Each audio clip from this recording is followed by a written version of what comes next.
It's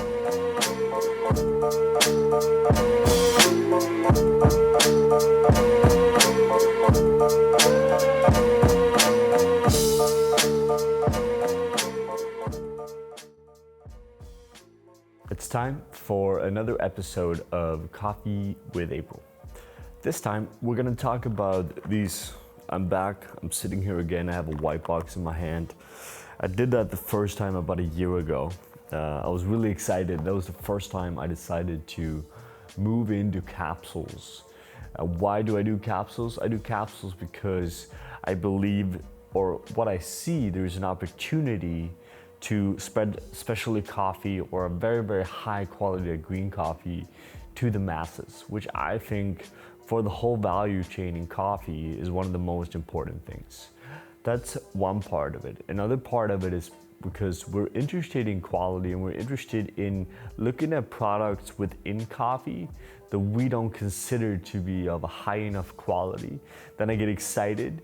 And then it's kind of game on, and what we're trying to do is we're trying to make that product as tasty as possible. And it's been a year and a half almost in the making now, and we just came out of a new production run where we're switching production company.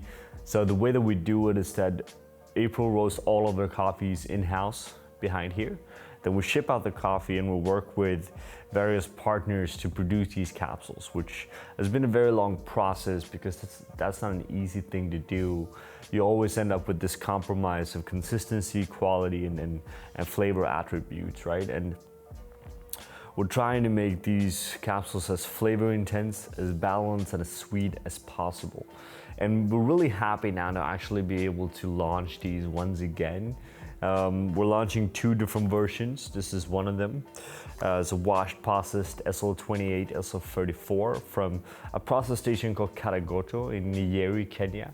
One of the best Kenyan process stations you can find there.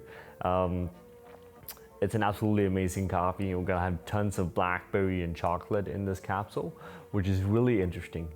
And with this capsule process, we've been also looking into how can we enhance the brewing of it. How can we make everything better, taste better? Because that's the most important part of it. And with our experiments now, or with all the capsules we've done in the past, the focus have always been to make a product that fits into the short volume. So for those of you that don't know, almost all Nespresso machines have a shorter and a longer version. So there are two options.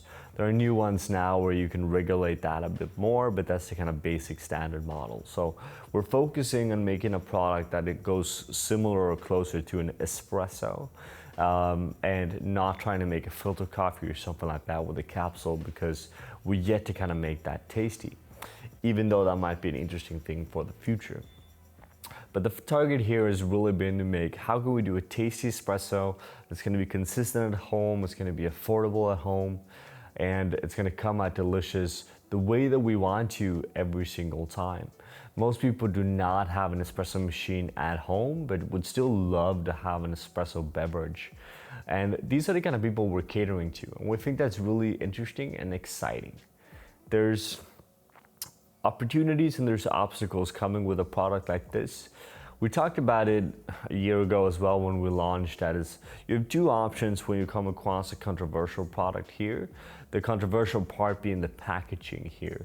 And for us, it's important to kind of jump into the system, be on the field, and try to actually affect stuff from the inside rather than just sitting outside and complaining about what someone else is doing. Capsules is not getting away. We see that. And we want to make sure that those capsules, first of all, gets more sustainable from a material perspective. Second of all, also gets better coffee in them, because there's a huge value there for the value chain, right? It's a great opportunity to get our kind of quality of coffee out in the industry. That's really why we think this is such an exciting process. And perhaps most importantly, they're tasty. As in, we're making them tastier than most espressos you get out on the street, out in the coffee shops around the world. And that's a pretty amazing thing. We're at a situation where this tiny little capsule thing can actually make a tastier espresso than what most baristas could do. And it will do it over and over and over again. right? So that's a really interesting concept, and it's something that we want to deep dive into, something we're committed to, something that we want to improve on all kind of segments of the industry. We're always going to be committed to quality. We always want to be committed to innovation and pushing things forward and keeping up with the trends. So a really interesting product. We have 2 versions available, also in a Salvadorian coffee from a farm called San Antonio, which is absolutely amazing as well. So going to our website, try them if you haven't. I think capsules are really one of those things, or at least specialty coffee capsules. You should try them, then we can have a discussion about it. A lot of people have a discussion without trying them, and I think you can't really understand them until you actually have tried them. So go into our website, you find links, everything down here. As usual, if you have any comments, any thoughts, just write us a comment. We're always happy to answer. Thank you guys.